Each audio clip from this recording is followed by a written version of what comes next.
Hey guys, and welcome back to my channel. Today I want to discuss more about how you could actually create an income from your photography skills. Even if it's just a passion for you or a hobby, if you have a camera, you can already start photographing and start making a small income on the side. In this video, I wanted to give you some tips on how to do this. You can start with your digital camera or even a film camera. If you do feel like you want to get to know more about the technology, you can start out with basic Canon EOS cameras. If you're still not sure how to compose your images or you're not sure how to use a camera, you can start out even with your smartphone. You don't really need the camera, but starting out to see how to compose images and how the light falls on your subjects is really great starting point. Once you have your camera, you should really start thinking about what themes or topics you enjoy photographing. You don't need to know any people who you want to photograph, but you can actually just start with street photography to photograph people that you meet and ask to take their picture. You can start out also by photographing different types of events. You get to be around people and you get to know how they work and how you should work around them while you're photographing them. You can always try out new things. You don't need to just get stuck on this one niche, but I do recommend that you start out with something specific so you can really grow on that and build your expertise within that actual niche. But don't worry about it, because even if you're not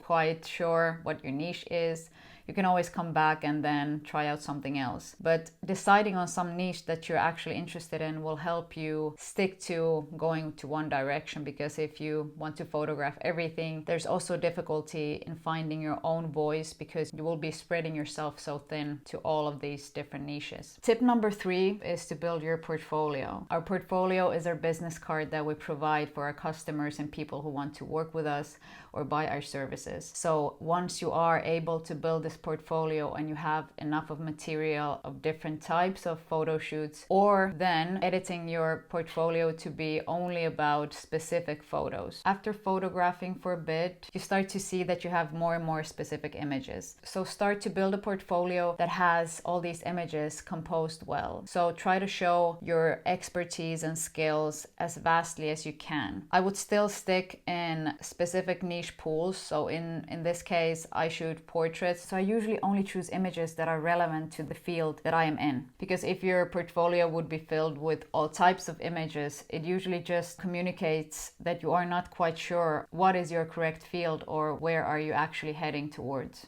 Once you have this portfolio, you can start sending it out to different small businesses. There are always people looking out to get new images done. So starting out by contacting them or seeing who might need them. You can even do your own research to see if somebody needs new images on social media, or if you go on their website and it looks like they might need new images, you can easily contact them and let them know that you would be up for the job, and your portfolio will work as your business card. So my tip number 4 is to network with people. If you're not starting your photography in an internship or at school, it might be pretty difficult to network with people. But networking with people is so relevant once you go further in this practice. Once you know the right art directors or the right curators or the right makeup artists, they will be telling other customers about your services. This is truly important when you're trying to find new clients. It's quite difficult to make these connections if you don't have quite the experience just yet. But start making connections with everyone that you know. In the beginning, what I did, I always tried to put something extra in it. So there was maybe an extra image or a service that I provided. I was also impeccable with my delivery with the images. So I would always make sure that everything that I provided for the clients were top notch. This way, I already had a network with my clients, and in the future, they would work as my business cards by telling other people of my impeccable service and my imagery. The more people you meet, the more potential clients you will find. So just network with anyone you come across with. My tip number 5 is setting your pricing. Obviously, once you start out, you want to just ask for $50 just to get whatever they're willing to pay you, but also understand that your pricing is what communicates your own view on your own products and services. So if you are pricing yourself too low, your customers might think that you're not professional enough or that you're not trusting your own skills and abilities, especially once you grow as a photographer. You can always do some some research to see what other photographers are asking in your area. There will always be photographers who are setting their pricing to be very low, so don't always just look at one photographer, but try to view at multiple photographers on your field, because pricing is always different in different countries. Always consider expertise and quality of your images in your work. You can always up the price later, but do think about things like how much time you have spent for the photo shoot, how much time you've spent on planning the photo shoot, how many images you are providing, and whether you are providing any additional images, because then you would always ask an additional fee for additional images. You can price your work in two ways. One of them being by the hour, so you would ask a specific amount per hour of work, in which case you would only send the invoice after the whole work has been done, because then you can actually know how much time you have spent on the whole job. The second thing that you can actually do is to price your work based on specific amount of work. So for example, you might ask 1,500 for 2 days of work, and this would include photo shoot, planning, and post-editing. But in this case, you would already know how much time every step would take, and you could know also in which time you could deliver the images. Both are very much used, and the hourly pay is maybe better once you're starting out, because then you can better see how much time goes into every part of the whole photography package that you are selling.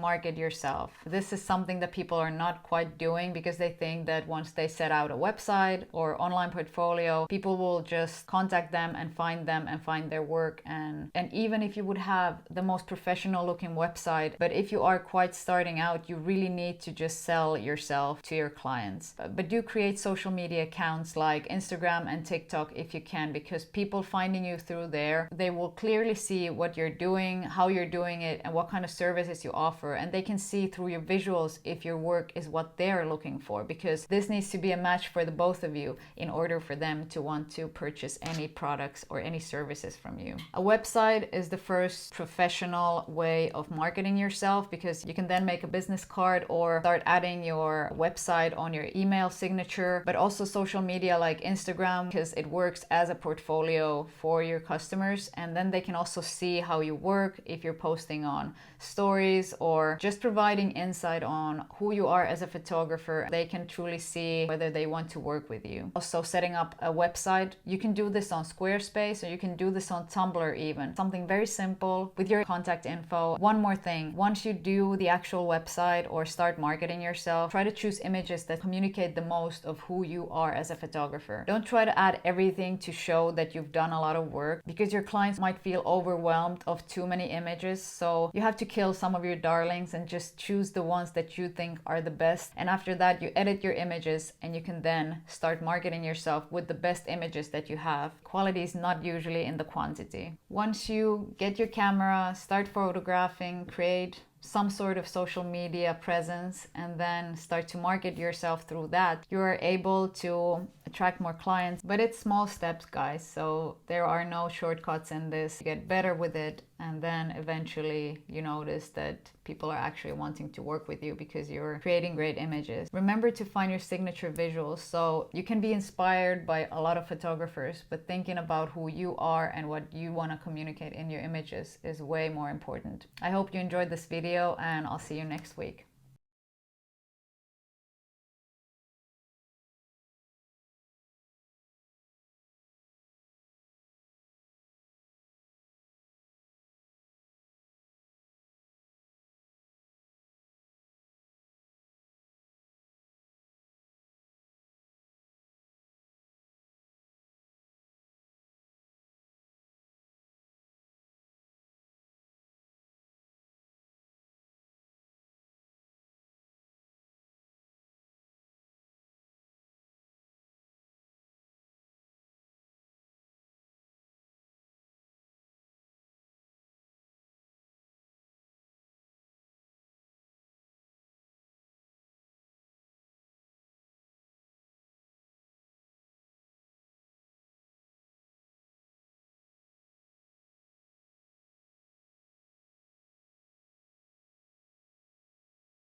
Okay, so first tip that I want to give you